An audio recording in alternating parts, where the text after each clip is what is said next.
just forgot to record, but I'm recording this and I'm going to seek your permission to publish the whole thing eventually. So, okay.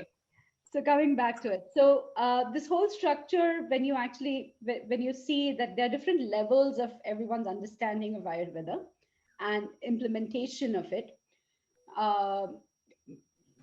So meanwhile, what I also realized from my daughter's Montessori school structure was that, how they have the younger kids, the older kids taking care of the slightly younger ones. And I was like, maybe we need to sort of create a format to do that hand holding, because everybody wanted case discussions and case forums and things like that. But when you would give a response to an AWP versus a response to an AWC, things are different and the problem might be the same. So how do we actually break it up and create relationships where we can all advance together, we can all be on the same page? And there are some other thoughts that I'm having about how do we communicate. I'm preparing some tools also that we can all use so we can all talk to each other properly. Otherwise, today, if you want to go and discuss a case with someone, your interpretation of the information and the data collection is so different. Your conclusion is so different from someone else's, right? And this is a classic Ayurveda problem. It's not just you guys, but it's all of, So I'm like, okay, we really need structure to this. So on the back end, I'm preparing those structural tools whenever we're going to be ready.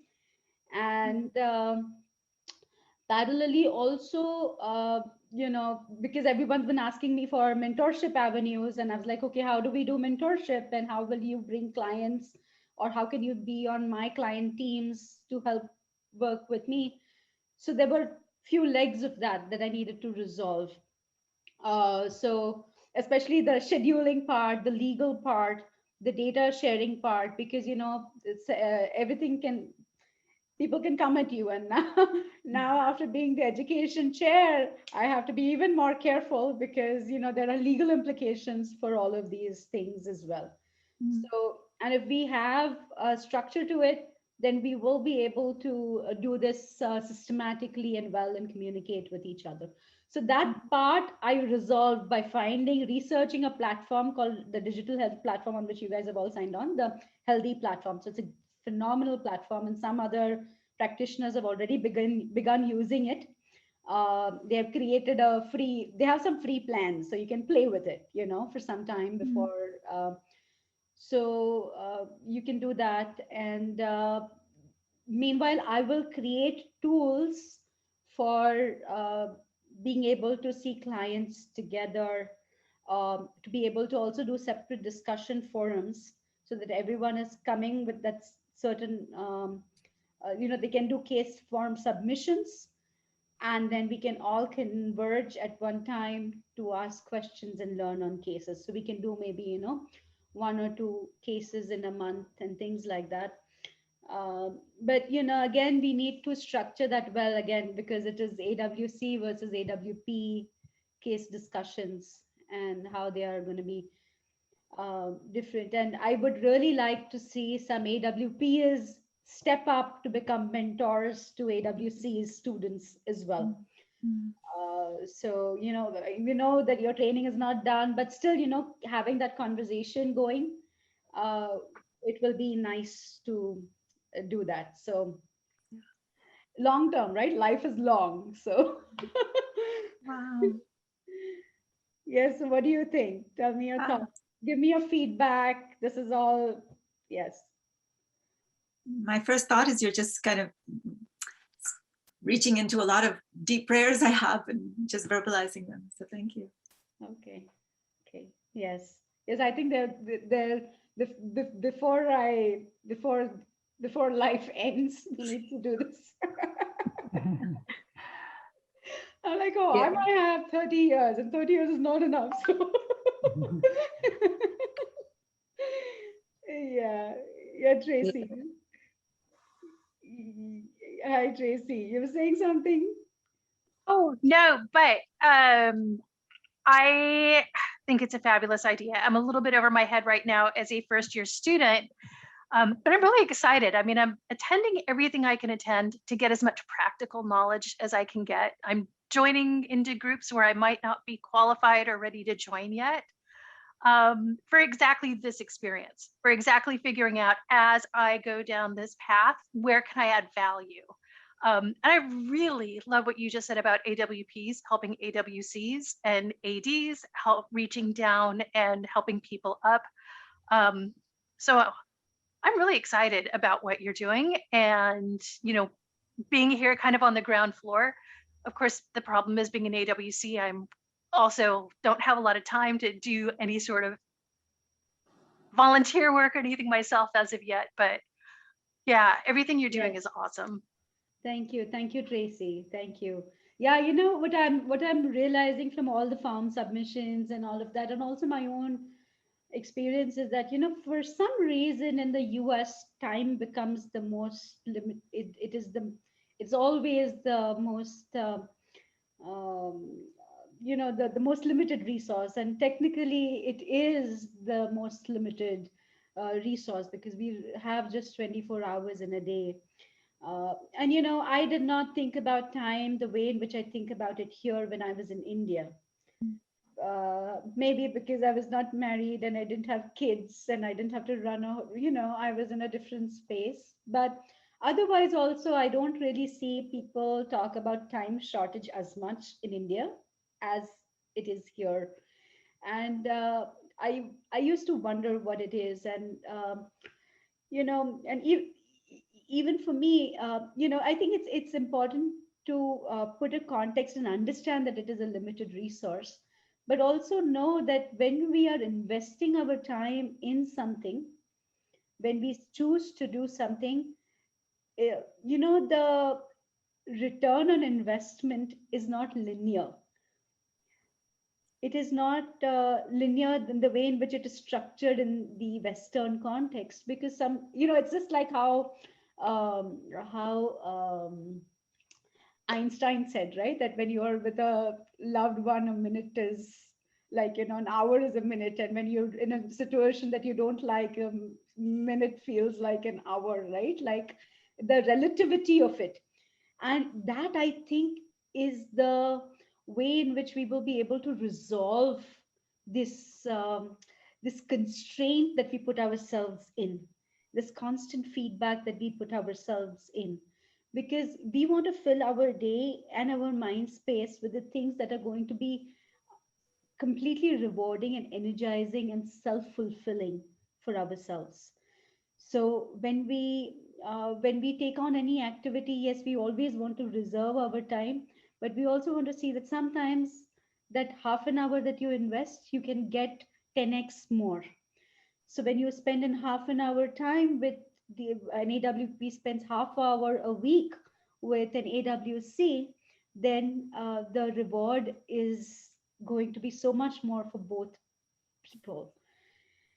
And just like how you guys give me this feedback, it makes me feel that, okay, I want to come, I want to do more. And it's that energizing situation.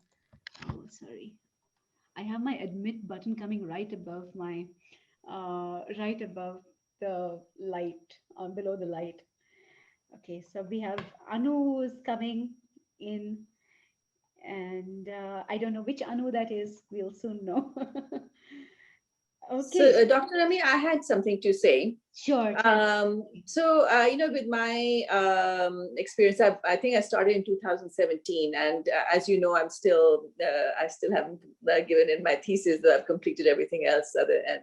But when I was having case studies, obviously there was information there which was beyond my head. In most of them, being these were people who'd had chronic conditions and find Ayurveda to be one of the last resorts, or they've tried everything else.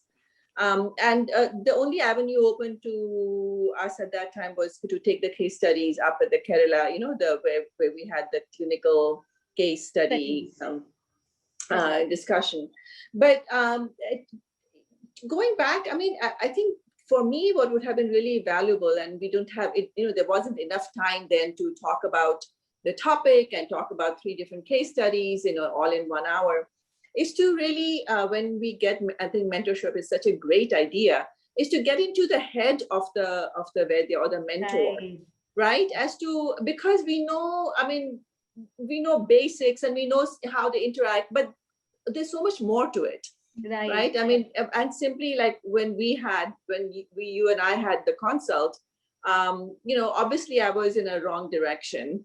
And to kind of say, this is where doing any case study, yes, these are the indications. However, you didn't think of this, right? Or these things were the pointers that one missed, or these are important, or this is a place you can go back and read up, and get deeper knowledge, so that one can. So I think those kinds of things would be really helpful going forward if we can incorporate that in some kind of in some way.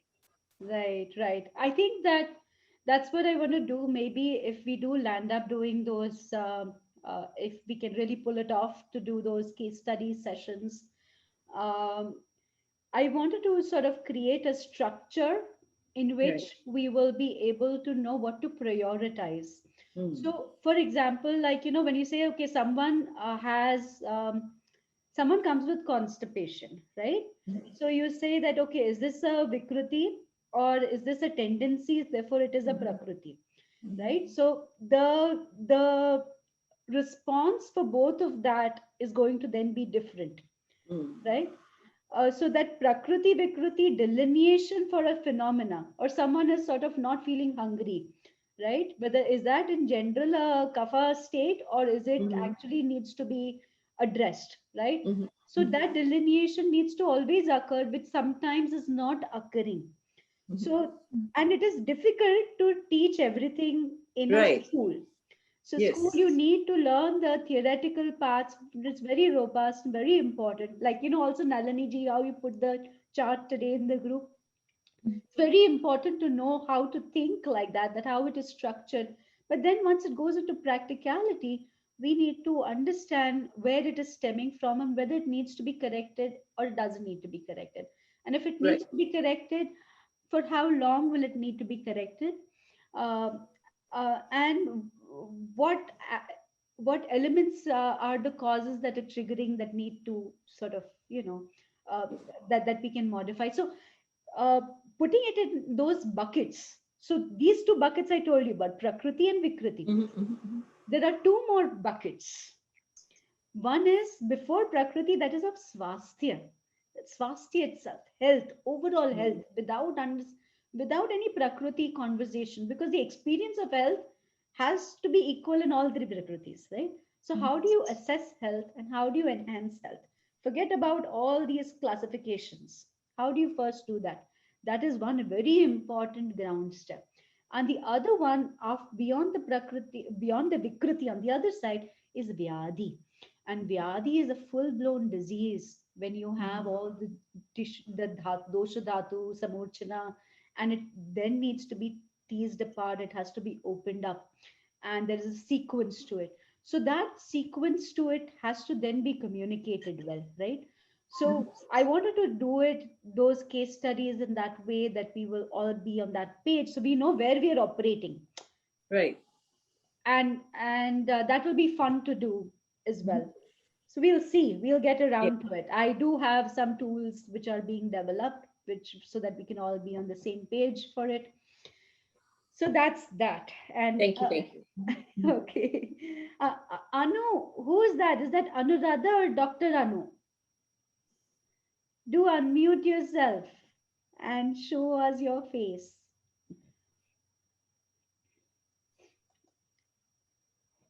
Okay.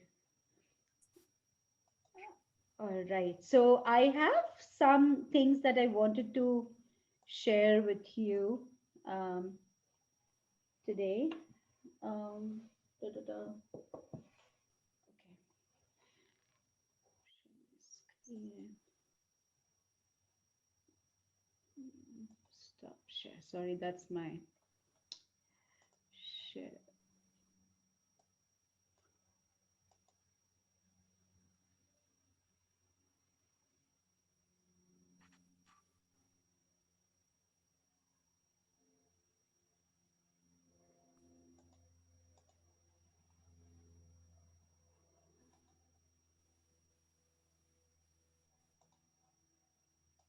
Okay. So this is something that I just put up for what we're gonna do this hour. So I wanted to make some announcements. Then I wanted to do the introductions, and off and the offerings and the needs we could talk about, and wanted to do a discussion for future topics and answer Tracy's question, which is long pending, on Ayurvedic caregiving, for 10 minutes in the end. So we are already 20 minutes into the hour, and we've done some brief introductions, but we will do it properly, formally again. Uh, I'll make the announcements first. So one is about CAM, and CAM is, as you know, it is sort of reviving, and I would really request all of you to become members if you can. Oh, okay, it's Dr. Anu, and Dr. Anu is like, oh, she's listening, but she's in an office, so she can't turn the video and audio on. Okay. Um, okay, so CAM's membership is growing. We've been doing very good webinars, and I don't know if any of you have been on their lists or are following them on social media, but the inaugural webinar was on insurance that has been worked out for Ayurvedic practitioners. And recently, there have also been out of state practitioners who want to become members of CAM, and we were discussing that recently, and we're going to create a category for out-of-state members also to join. And the third part was that upcoming webinar on June 21st, which is Monday, I have to host. So, and I'm going to do it on research. And most likely, we will have my mentor who made me a Vaidya scientist. He's 83 years old, and he's Dr. Ashok Vaidya. Uh, he might be there, or we might have Dr. Pratibha Shah to talk about the Council for Ayurveda Research. And yes, please join the mailing list of CAM, if nothing else, and then we can move forward with it. But I think it's going to be the first um, state organization for the advancement of the profession. And state organizations are very important in the US because every state is run like an independent country itself. So we do need to have more proper legal channels for it, and legal support systems, which are state approved. So you know that is something that would be advisable for us to keep our eyes and ears open to for the future, and share with our colleagues and co-students and peers. Second part was the mentorship avenues, and last month um, I had done a talk on how we can how mentorship can happen at IU Care, and there were two plans that I had suggested. One was where you could just bring in your new cases and be involved in the journey with me. So it's like you are there in the clinic with me, and you can be involved in the uh, follow up individually with the clients, and you can come back if you need to, or you could come in for second opinions. So both of those were there, and the responses that I had gotten, I essentially wanted to get those people to then come and do the case studies and the case forum, so that it would become easier for us to talk to each other. But maybe that is a longer route, and the feedback that I received was it was a longer route. So I'm working on the plan C, where where we can create a template and directly jump on and do case study forums for AWPs and AWCs separately. Okay. And hopefully some of you can step up and you can learn, and then you can host them on my behalf. And I'm talking to some other Vaidyas also who can come on board to teach all of you. So that's another advancement from the last month that I've made. And um, the third part is the adoption of healthy, and some of the practitioners have begun using it, and they really like the forum, like the platform. So I would also request you to just go around and play with it if you are serious, even for your own health tracking. So for your own health tracking, if you become a client or you become a member of uh, within my group, which you already are because you've joined this call, you can also start playing it from a health seeker perspective. And as a practitioner perspective, you can set up your own account, okay? And that will help to eventually share the tools. Um, and the fourth part was that I wanted to do introductory videos for all of you to say what your journey has been and what you're doing and where your hearts are at.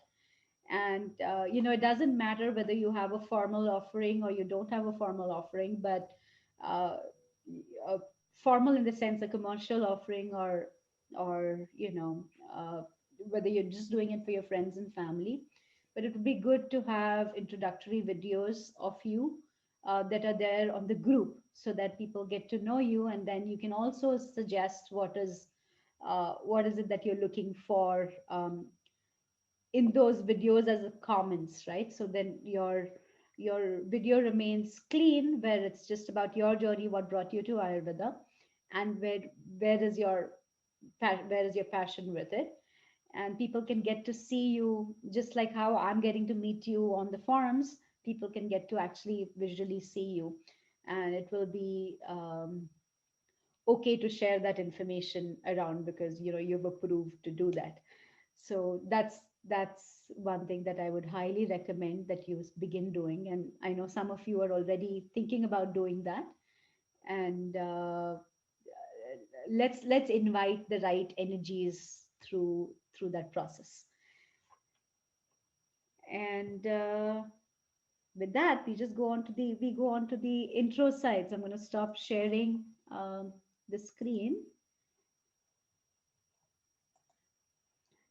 and come on, and maybe just this group, we can do our first round of introductions. And I wanted to know before that if I could um, publish this part directly in the group. If you're okay, we can do that, or else you can send it separately. But yes, go ahead. So who's going to go first? Nalini ji, do you want to go first? Sure. Okay. Why not? Yes. I'm just introducing myself. Yes, absolutely. This introduction, what brought you to Ayurveda, what you're doing currently, and some of the things that you've written out on the forum, and something which would invite others to come to you for XYZ, and anything that you need that can be supplemented. Okay. Okay. I came to Ayurveda when I was probably about 7. I had an exposure to it. My mother had developed some skin issues, and she was tall, slim, and beautiful. And now she had water weight gain because the allopathic doctor had put her on steroids. We happened to go to India on a family visit, and a relative had introduced, had suggested Ayurveda to her basically, and introduced her to a good Vaidya there.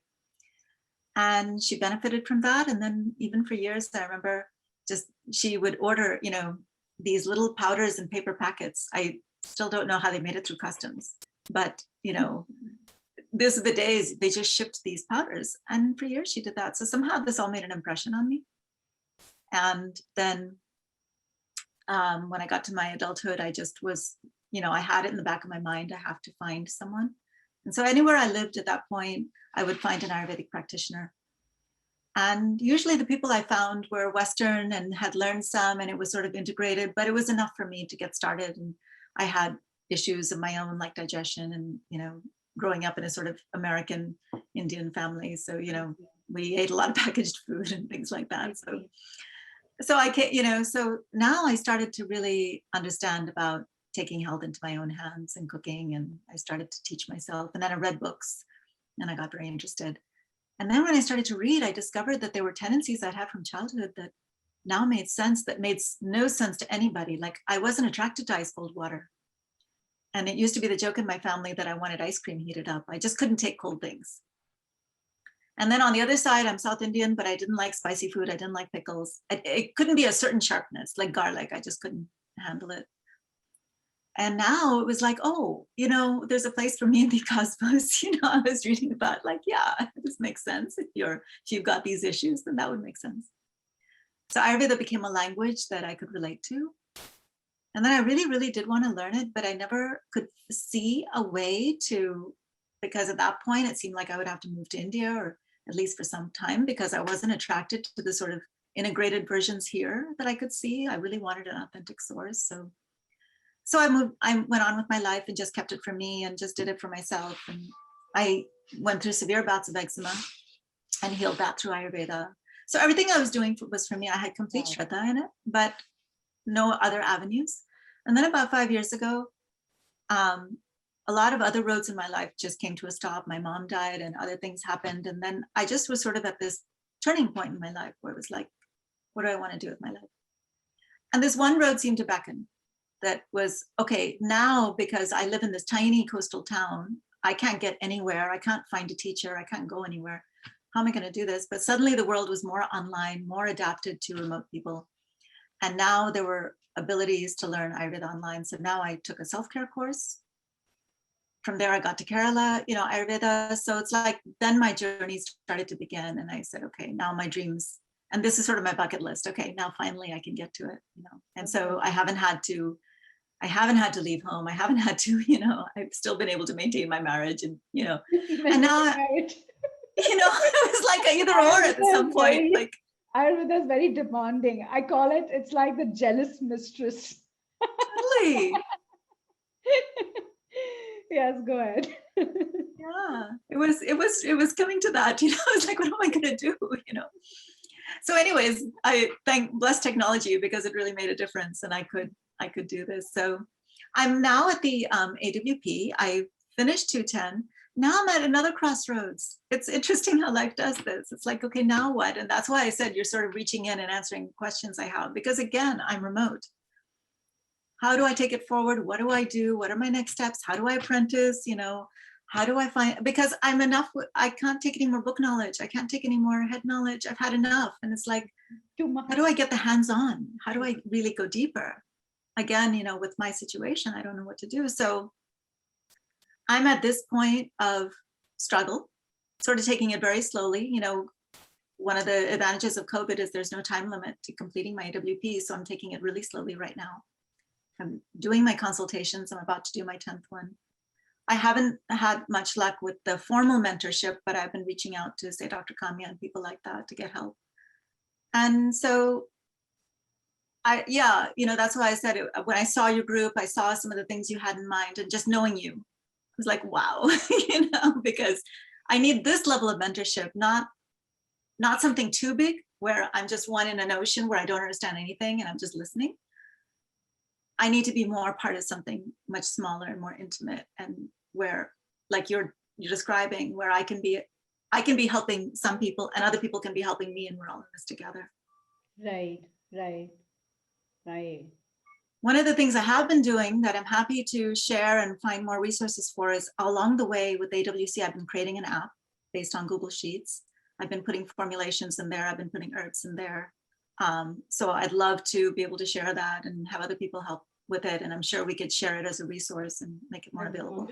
Wonderful. But when I've been, like, every time I attend Vedic formulations class, I put them in there. I put the shlokas in there. So it's my own resource right now, but it definitely could be shared. So that's something I'm happy to make, you know, available. That would be great. Do you want to sort of maybe announce a session where you want to share it, or do you want to do it more intimately with some people? You can do that, and we can do that. Either way, it's sort of been my own thing up till now, but you know, I'm about it, but it is like your baby that you're leading, and you can have more people work with you. absolutely. So And then that way, if more people are working on it, we can actually share it with more people, because absolutely. it can have logins. So you can have private, like I keep some of my health stuff in there, but with a login, it'll only show you that part. And then the general part is all there. That would be wonderful. That would So be- I'm happy to do that. And the other thing I wanted to just raise is that I also have some product that I can't use, and probably other people do too. And it's, you know, I have some Kerala products, I have some cortical products, and they're sealed, you know, but I don't know what to do with them. So I wonder if somehow we can share that among us, you know, if we have needs, you know, for things Right. like that. So that's just another thing I wanted to put out. I have a whole, I have shelves full of these products that people have given me unused that I distribute to my clients. So if you want to do that, that's one way in which I can do it. You can just Yeah. come and sort of offload them here. Happy to, happy to. And then I'll try to send them out. But yeah, I know what you mean, because you know there's been so much thought in putting it into that bottle, and they're expensive, and you want to sort of not make it so expensive for everyone. So Totally. so Right now, I can only do online consultations. So really, I don't have a place or practice. I don't have anything like that. So yes, I'll take you up on that offer. I'd love to do that. So whenever you're coming by Fremont, you can drop them off your end. You know. I don't, I'll make an appointment with you and come. But I will come. Do that. Absolutely do that. Absolutely do that. Yeah. And I think that what you've talked about, you know, in terms of the small and intimate, it's that is the idea. And we want to sort of, if it really goes my way, my way, then the small and intimate will become big, you know.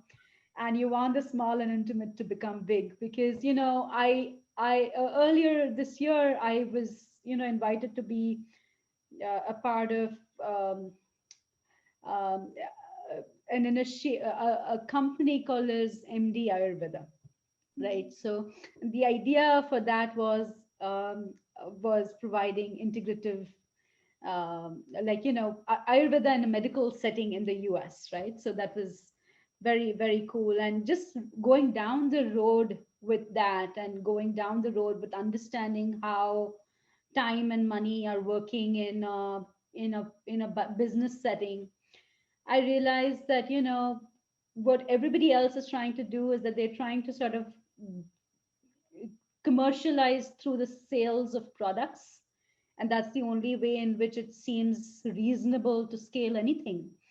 Um, However, the small and intimate is not valued enough, and it is not prioritized enough, right?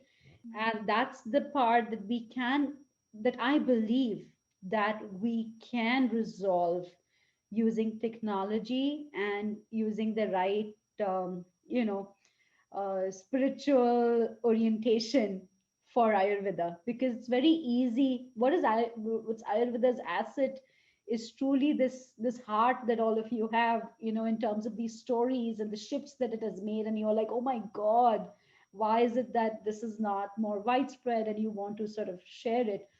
And you know, that feeling doesn't go away for anybody. That feeling does not. It's like the cobra has bit you. you're, you you can't move. So you know, if these two things are there, then there has to be a way in which we will be able to, you know, glorify the small and intimate and make it a very common thing for the future. So that's great. It's great to have you, Nalini ji. Thank you. Yes, we do have two other senior Ayurvedic practitioners, and we have an AWC, that's Tracy, and we might have to keep it limited, but maybe between who wants to go next? We can do one more story. I think we'll do one more story, then we'll do Tracy's question, and then we'll do another story later. I can go. Okay, go, Sarita ji. Dr. Nami, you know me well enough. I know you well enough, but for the others. Yeah, hi, I'm Sarita Govindan, and I am a AWP from Kerala Ayurveda. I finished in, I think, 2018. And I'm not formally practicing yet, but I just use it in my daily life with my family, with friends, and uh, I'm really fond of gardening and just experimenting with medicinal herbs. So I've been trying to grow quite a few of them in my backyard, and surprisingly, they're quite resilient, and I've been able to grow quite a few. So it's been fun watching them. Um, so just my journey has been a little different in that you know the three pillars of Ayurvedic healing, right? um, Ahara, Vihara, Aushadhi. And I feel each leg is so important because for the tripod to hold, each leg has to be equally strong. And typically the Aushadhi part is taken care of by the Vaidya, but the Ahara and Vihara is usually, I mean, talked about when the Vaidya talks to you, but it's not something that can be sort of talked about alone. You have to experience it. And if you are in a community where this is like very sort of, it's sort of ingrown, inbuilt, then you don't have to, you know what to do, and you know what to eat, and you know how to live. And so that becomes so much easier. But given where we live, I think Ahara Vihara is like completely Vata deranged. It's like you just don't know what to eat, how to live, and so on. And so that includes me too. So I thought that just for my community, my family, friends, I thought of starting a group, and Dr. Nami is part of it, so she knows. And it's called Ayurveda Unites Moms, Om group. So it was just an attempt to sort of strengthen these two legs, the Ahara and the Vihara part. And it's been interesting, I mean, because it's not just me or Dr. Nami sort of telling them what to do. The moms who are in there are equally creative. Like they're so good at cooking, so good at whatever they're doing. They may not know Ayurvedic terms and so on, but they intuitively know how to nourish their family and to take care of them. So it's been a very fun experience. So we share a lot of things, and it's very local. Most of the moms are in Fremont and maybe Cupertino and some other places in the Bay Area. So we actually know each other. We meet, we share plans, and before COVID, we would meet once a month at my place, and we'd pick a small topic in Ayurveda that we would discuss. And then after that, the best part of it was the potluck. Every mom would get a dish that they liked, and we'd share that. And so it's been very real, very grounded, and that's what I like. So uh, that's my journey. That's awesome, Sarita ji. I think that I've learned so much from you, watching you nurture that group. And I think that, because I just recently became a mom, I understood what it meant to nurture, and how you sort of just create an environment and a little stimulation and allow and watch and stimulate and watch. And but you need to do it with a regularity. And I see you, the way in which you have nurtured the group in terms of inviting everybody, nicely introducing everybody, uh, then regularly holding monthly talks, inviting the experts, setting up the links, uh, putting the resources back into a Google Drive that people can access and share. And everyone, whenever anybody would respond in the group, Sarita ji was there. She would have her own well thought out answer on the group. So, I mean, to me, this is nurturing of the thought process in, the Ayurvedic thought process in the group. So that's been wonderful to watch and learn from, Sarita ji. So, thank you. I also wanted to share about you, about your emphasis on ensuring that things are clean, or emphasis on the soil and the chemicals in the soil, and your active pursuit to, find the right uh, resources to mitigate that problem. And it is such a big problem in this today's world, because in the last 30 years we've been exposed to more than 30,000 chemicals that the human body never knew Mhm. before. So a lot of these diseases definitely also stem from, could be, are definitely stemming from there. So from a safety standpoint and an adana standpoint, it's crucial that we orient our mind to it. And at some point of time, I would love to, uh, for you to do a summary of what you have found. And we can put that up as a Mhm. thing in the group for others to follow as well. Sure. So that's great. Okay, Thank you. that's great. Okay, so now, well, we have Binduji and we have Tracy. Tracy, we'll do your question first and then we do intros, or you want to do intro? What do you want to do? I can actually probably do them both at the same time. Okay. Um, so the question that I have is about Ayurvedic caregiving. It's the first time I went to a Coming to Ayurveda meeting. I heard Dr. Nami talk. I asked a question, and it was interesting because you came back and said, "Oh, you must be a caregiver." But my question wasn't about caregiving. You intuitively knew that that is where I'm coming from. So this week is 5 years to the day that I got my in-laws their green cards, and we're coming up on the 5-year anniversary of my moving them here to the United States because they can no longer live independently, and my husband is an only child. As you can tell from my last name, I'm an American married to an Indian. So Ayurveda has been a huge part of my life for a long time. My in-laws come from a generation where they don't seek allopathic medicine. So it was interesting, Dr. Nami, that you picked up on my caregiving. Just so you know what I'm dealing with. My mother-in-law is pretty good. We did find breast cancer when I got her to her first gynecological appointment, but it was nothing to be concerned about. It was caught so early that even a year earlier, it was not there. But my father-in-law has Parkinson's disease with dementia, renal disease, pancreatitis, cirrhosis of the liver. Essentially, he's failing in any number of aspects. So I asked a question, and it was interesting that you picked up on the fact that I'm a caregiver. Yes, that's what my primary focus in my life right now.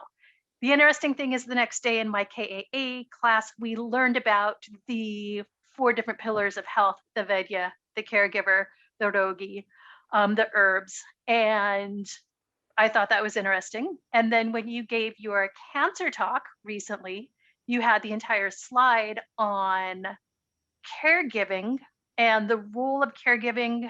But you also went into a deep dive of special considerations of caregiving for patients who are in recovery or toward end of life. And so these things are kind of speaking to me right now because I've been caregiving almost my entire life. I was my father's caregiver when I was a teenager. I was my grandmother's caregiver when I was in my 30s. This is something I've always done. And all of a sudden, and I didn't realize there was this aspect in Ayurveda. So essentially, I'm very curious to learn more about the caregiving approach in Ayurveda because I'm finding myself very much drawn to the idea of maybe not becoming an Ayurvedic doctor in the future, but where does a caregiver fit in, especially in the US? Because I know in India, they have a role, you have a caregiver at the clinics, they're the assistants, but it's a huge question. But I'm just really want to kind of dive into a little bit more about caregiving, especially in that, or what we would call Ayurvedic nursing in the context of Ayurveda in the United States. Yes, yes, Tracy. I think that, it is the, it, I realized after coming to the US that, I used to be the Vaidya, I used to write and I used to just tell, and I would just tell mothers who bring their kids. And I really, my outcome depended on the mothers to implement that, right? And what it means for a mother's life to implement that for the child. And in your case, even more because it is, You're not a mother, but you're a caregiver. And mothering, and you do have mothering and caregiving, but when you're not caregiving for a child versus when you're caregiving for an adult, where there is a downward declining situation versus a promise for a completely different future, right? The energy of that space is again very different. And what we need to do is, I think that we need to recognize what is that trajectory looking towards, because it's an unpredictable number of years that you're going to be in that role, right? And that in that time, whether whether you orient yourself towards getting fulfillment and acknowledgement and your own reward out of that practice, whether you have trained your mind to do that, that becomes very crucial, because that's the way in which you can take care of your own mental, spiritual, emotional health. Because if you feel that your reward and fulfillment comes from something else and not this, you'll remain in a conflict. And that conflict can invite disease in the caregiver. So, that recognition of where you're getting the fulfillment from is very, very important. I think that one day maybe you should share, because you've done this for so long. I would love to hear, how do you go about with it? How, I'm sure you have your deep thoughts for it. But when someone is suddenly put into a caregiving situation, when they have no understanding of the space, of the disease, of the person in the disease, and what they're going to need, and how are you going to support, that orientation is something uh, that we do need to write down. Because you see, the priority is that you would have in your day when you're a caregiver. You put aside everything else and you focus on that, because if you don't do it, there are going to be immediate consequences. If you don't take them to Mhm. the doctor's appointment, if you don't have the food on time, if you don't do this, then this, right? There are immediate consequences. And as a sane, rational adult, you need to focus your energies on doing that itself. And doing that itself can be so, can be consuming, right? On top of that, when you have the Ayurvedic knowledge, with when you understand these relationships even more, your own sense of prioritizing all of that for a better outcome becomes different. You're in a different gear. So, what we need to understand is that when you are in the caregiving zone, that spiritual energy fulfillment conversion for you by the process, whether it is occurring or not, that is the first step. And if it is not occurring, then how do you balance your life out? And that is more important rather than going and doing Ayurvedic cooking. You see, Mhm. Ayurvedic cooking is important, and sometimes it can become streamlined. It can all become very, you can get into that routine. But before you do that, this part, the spiritual and the emotional part, is the most important for a steadfast grounding in it. So, you don't suddenly just become a caregiver. You have to develop yourself into becoming a caregiver. And it's not a profession. There is no money transaction, there is no reward for it, there's no balance sheet for it, but you're going to have your needs.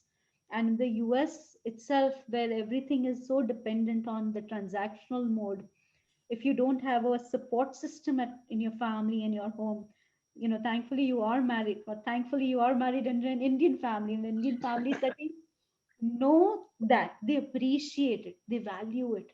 When I look back, I'm like, I would share that my mother, I would say, I would see her working so much. I'm like, Mom, you're doing so much, like, and I was like, I'm going to study and my life's going to be different, right? Like we used to be like, it's going to be in a different situation. But when I look back, I'm like, okay, my mother was a queen bee, and we women in the US are worker bees, right? Because we do that, and in India it was so cool to be a homemaker, and it's so cool to just be doing that, and you're valued for the food that you put on the plate, and here there's no value for cooking it itself in this society. Someone who cooks, they're like, okay, why are you doing it? There is food available, just open up a box and eat it, right? Or eat leftovers, and it's okay, and leftovers are okay, but the fresh cooking is like, oh my god, that's aristocracy. So we live in that society, so the tide for that is so much for us to sort of cover. And but I think that for all of this, I think that the way to fix it by seeing is by seeing, um, understanding energy fulfillment. That is the key piece of the puzzle. And that once it occurs at the spiritual level, then the physical level workings, they are all details of what is your prakriti and how do you manage your energy better. The idea is that you need to sort of have stable energy throughout the day, from morning when you get up to night. You have to have a stable, uh, ability to perform. And what point you're going to eat, what you're going to eat to remain stable. If you're eating something that destabilizes, understanding what part of that caused the instability, that's where Ayurveda will then come in. You see? So that's my response. And it's interesting because you brought up two interesting things. My approach to caregiving, and as I look at life beyond caregiving, because my caregiving journey is going to end sooner than later. My approach to caregiving is that this is my seva. Right. So I am already approaching it from that spiritual place. This is my seva. And the reason that I joined Ayurveda is because I felt this was going to be seva. And moving forward, as I look to life beyond caregiving, I don't see myself moving beyond caregiving. And it's interesting that you mentioned no money, because this is something my husband and I have discussed. I think I'm moving on a path where I'm going to be practicing Ayurveda, focusing on palliative and hospice care, and there's no money there, but there's a draw to that. But I don't know here in the US if are people already doing this? Is this something new that I'm kind of introducing? In my satsang, we recently had one of my members' sons pass, and at the time that he was passing, they actually brought in some Buddhists to do chanting and to be with him, because we couldn't find any Hindus anywhere, any, swamis or pundits who actually knew what to do in that passing. So I'm thinking it seems to me that there's a role here, but I don't know.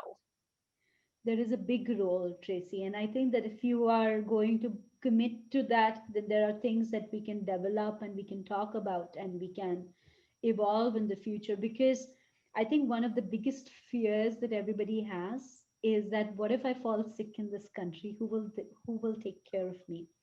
And the other part is also, I know that Sarita ji also talked about that in her group. She really wants to start a community kitchen to help mothers if they fall sick, or and also when you are sick, there's nobody who's going to do the cooking that you want. Like, and as a vaidya, if I know that this is what I need to eat, but there's nobody else who's going to make that for me, it's only going to cause mental agony and more stress to me, because I'm doing all the wrong things, and only going to add it's only going to add to it. So I think that there is one big avenue from nutrition side also, because now they have these packaged, lot of the delivery services which actually provide food.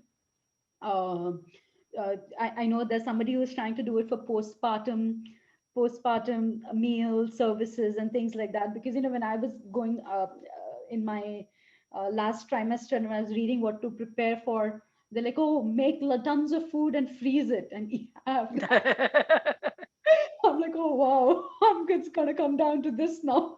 So, so, at least there are ways in which people are giving some fresh meals to do. So that's one aspect. The second aspect is that these kind of spiritual services with the right chants and the right mantras, for also the mantras and the transitions for grieving, all of these are not available.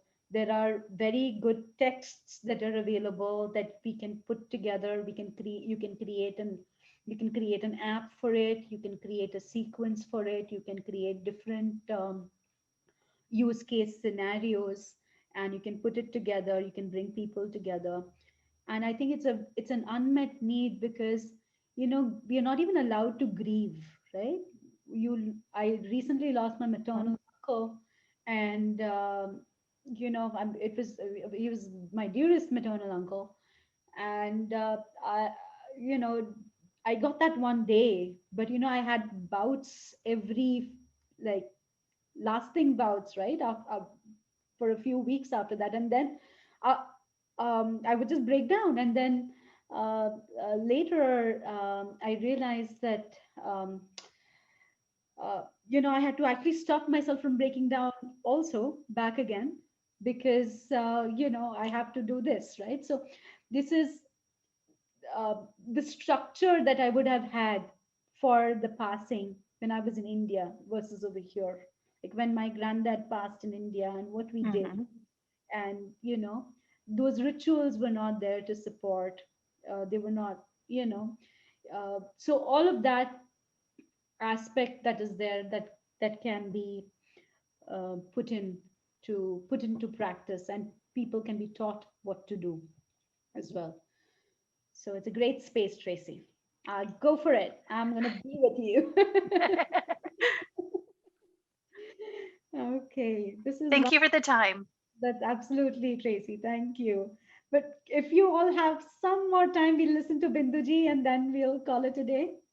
Okay. All right, Binduji. Okay, I'll be quick here because when I need to go take care of mom. So my journey, I grew up in India and came here at 21, but I'd never heard of Ayurveda. I was in North India in Delhi. The first time I did hear of Ayurveda was back in 2017, I think, and I had been suffering from what I called, or what the doctors called GERD for many, many years, from almost 1990 onwards. And the only solution they had for me was Prilosec or Priva acid. So I had taken that for years, on and off. And I went to a reunion in Kanpur. My husband is from IIT there, and somebody said, "Oh, show me your tongue." He had gone into, after retirement, into Ayurveda, and he said, "Oh, you have indigestion. It's not hyperacidity or anything like that." So anyhow, so I came back, and I was in Asia for 8 years. Just came back 2 years ago, so I had all the time. I had retired from my teaching job, which I had done for 10 years. After this was my second career after banking, for being in banking for 15, 18 years. So nothing to do on my hand. I was a kind of, I'd been a worker all my life, and so I said, okay. And I had this problem that I needed to take care of. So came across, I looked online. I still remember the day, but I was just kind of looking at Googling and saying, where can I find some Ayurvedic help, and came across Kerala Ayurveda. Talked to Dr. J, and then I looked at what they were offering, because I had all this time on my hands. And they were offering these courses online. I said, oh, perfect, I have this time. And this was going to be my third career now. So took that up. And but before I did anything, I told Dr. Nami, I said, to Dr. J, I said, only if you can cure me can I actually join this school, because the proof is in the pudding, right? And if there's no cure, how can I develop faith in something which I've never heard of? And he said, fine, no problems. So I worked with him, or he worked with me, for about 7-8 months, and we were able to take care of it, at least 80% of the problem, which was absolutely, earth shattering for me. And I went on and started my course in AWP. I have still haven't finished because I didn't do my thesis. But I kind of got, spirituality has always been my passion, and I've been waylaid into that. Every time I take up anything else, it's like, no, I need to be practiced. I need to be centered. I have other practices that I'm really passionate about, and so it kind of competes with my time for Ayurveda. Plus my family is still, although both my kids are grown up, my mom is old, and I kind of spend time taking care of her on the East Coast. I live in Los Angeles, so not too much time in one place for now. A lot of traveling over the past few years. So it's still not settled, but Ayurveda still remains a passion for me, and I try to keep my hands in it and wherever, so that I don't lose touch. And so that's where I still, I had like my second relapse of my stomach with lots of cramps. I went to my allopathic doctor and my Ayurvedic doctor, trying to make sure that there was nothing structurally wrong with me. So I had to go through an ultrasound. I had to go through a CAT scan. I had to go through, a couple of other things, and they came back and told me, everything's good. You're good to go. And I'm going, well, what about my problem? And he said, nothing's wrong. Why don't you go talk to your gynecologist, or talk to the urologist, and talk to this person? So well, I'm back to Dr. Nami now. But Dr. Nami, I haven't had cramps for since I've seen you, since we started the program. So I wanted to get back to you, but I've been like got up. Yeah. So thank you. And I will start putting in on the healthy so that you can see. So thank you. Yes. I'm so happy. Yeah. But I would be interested in, Tracy, if you are doing something, because once I kind of settle down, I'd love to work in caregiving mode as well. So that has been my life's goal. When I was teaching kids with severe disabilities and moderate disabilities, and before that. So if we can kind of work together on something like that, I would love to do that. And not only would that be great, but you just said you're in Los Angeles. Yes. I'm over by Cerritos. Oh, perfect. So I'm in Orange County in Laguna Niguel. Yes. Oh, okay. I'm in Cypress. So we're fairly close. My mom's in Irvine, so awesome. Perfect. I keep going to Irvine every other day. Okay. Yeah. The other thing I wanted to talk about too, really fast, Nalini, I'm also creating an app, and right now it's in a spreadsheet. I have plans to put it in an SQL database and probably publish it online. Mine is a seasonal food table. So you can go in and look up by rasa, vipaka, guna, anything that you need, what's in season, what is balancing the different doshas. And I have one for food and one for spices. And I'm sharing it with everybody in my KAA class already, just passing it out. But if you're interested in seeing it, and I can figure out how to maybe I'll move it on to Google Drive for access. But I'm also putting this together, so it's easy. You go in. I had an issue a couple of weeks ago with some tikshna. I went in. I was able to just quickly go in there because I didn't want to put much thought into it. Figure out, what do I need to eat today? What herbs do I need to take today? And it was done. So amazing. I'll share that with you guys as well. Dr. Nami will kind of figure out how to pull us all together. I'm going to take leave. I need to go take care of mom. Yes. So, Take care. Okay. Nice meeting you. Thank you, Dr. Nami, for the opportunity. Thank you. Nice meeting you. Nice meeting you too. You guys did the job by making these connections. That's my end goal. So that's awesome. Yeah. Good. Okay. Bye, guys. Bye-bye. That's great. It would be great to share resources. I did put in the foods from the AWC in there, but it really needs to be cleaned up. So it'd be great. That's what I was envisioning, is I know other people have resources. I'm sure this can become more of a resource. So let's use this opportunity to share. And yeah, mine is like a shopping list. I'm literally going through what's in season right now at the farmer's market. And so it's really specific to Southern California, but what's in season right now at the farmer's market. So you can actually look up by season and month, so you can make sure that you're eating seasonally fresh Yeah. Wonderful, wonderful. And I think, okay, bye, bye, Sarita ji. All right. Sorry, what are you saying? I think That's so that's good, right? yeah, that's so good. So good. Being And able that's to what you know want to do what. with your mom group also. So maybe Yeah, you yeah, can yeah. share that resource with the mom group and And we are up in the Bay Area, feedback, so between and you can do NorCal your and beta runs on yeah, it. yeah, sure. And if you can show me how do you do app building with Google Sheets, I would love to learn. I was thinking when I come down to Fremont and bring the herbs, maybe I can show you the app and That would be we great. can just think about what's the next step. So I'll email you and set up a time. Do that. Do that. Okay, guys. Take care. Wonderful. Thank you so much. Thank Wonderful. you. Bye. Bye. Bye. Bye.